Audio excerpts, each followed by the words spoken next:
U.S. Embassy to the Holy See held a news conference earlier this week looking into allegations of war crimes committed by Russian forces in Ukraine. Specifically, they examined evidence of crimes against children. EWTN Vatican News Correspondent Colm Flynn has more. Thank you, Uncle Yura, for saving me, my sister, and hundreds of thousands of children in Mariupol. It's an astonishing moment. A young Ukrainian girl called Anya stands in a stadium in the middle of Moscow and thanks the Russian army for rescuing her from Ukraine. Anya, don't be shy. Go hug Uncle Yuri. Everyone give a hug. Look, it's the man who saved you all. Then, along with other Ukrainian children, she hugs the soldier responsible for their so-called rescue, who the Russian media have nicknamed the Angel. It's a carefully choreographed public relations act by the Russian army. The message from both social media and from state media is that they are saving these children. Well, the reality is they are committing a war crime and a crime against humanity. Anya is just one of an estimated thousands of children who have been reportedly abducted from Ukraine and brought to Russia, then bombarded with Russian education in order to indoctrinate them. Nathaniel Raymond is the executive director of the Humanitarian Research Lab at Yale University and has been documenting the Russian abduction of Ukrainian children since the war began. Why is it in Russia's interest to take the Ukrainian children? That's a great question. One is really propaganda. The main audience for the transport of these children is the Russian people. And Russia is trying to rebrand a failing invasion as a battle against purported Nazis, and that they are saving children from them. So this is like domestic PR, in a sense? 100%. Nathaniel and his team estimate that at least 6,000 children have been taken. However, the Ukrainian group Save the Children put that number at around 20,000.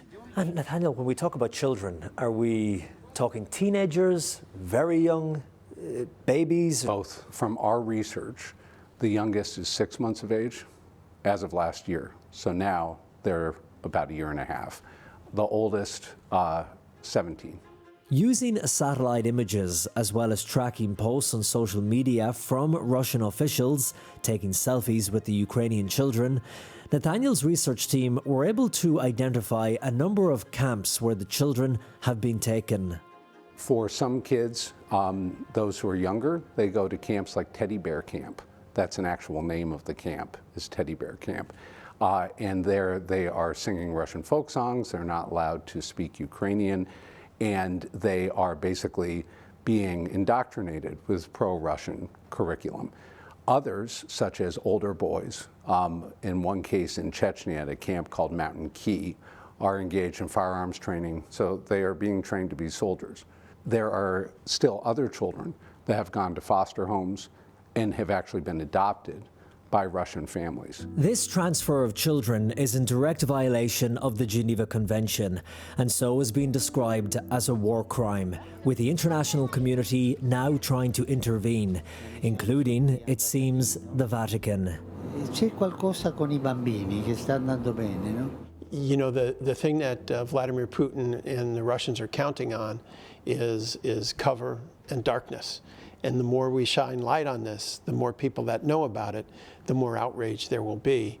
The United States Embassy to the Holy See and Ambassador Joe Donnelly is hosting Nathaniel Raymond at its embassy to speak about and highlight the issue. Vladimir Putin has taken over 20,000 Ukrainian children. The International Criminal Court has issued a criminal arrest warrant. And what we're trying to do is make sure that the Vatican has all the information possible that's out there to do the very best job they can to get these children home. The embassy facilitated a meeting between Nathaniel and Cardinal Zuppi, who Pope Francis has asked to lead the Vatican's peacekeeping effort in the war. Cardinal Zuppi has also met with Maria Lvova-Belova, the Russian Children's Rights Commissioner, who is accused of orchestrating the removal and abduction of these Ukrainian children. She herself has adopted a Ukrainian teenage boy. if we don't get these kids back soon, it's going to be decades. Speaking to invited guests at the embassy, Nathaniel Raymond concluded by saying his meeting at the Vatican gave him hope, as he knows they are trying to help. But what difference that help will make, and if Vladimir Putin will take any notice, remains to be seen.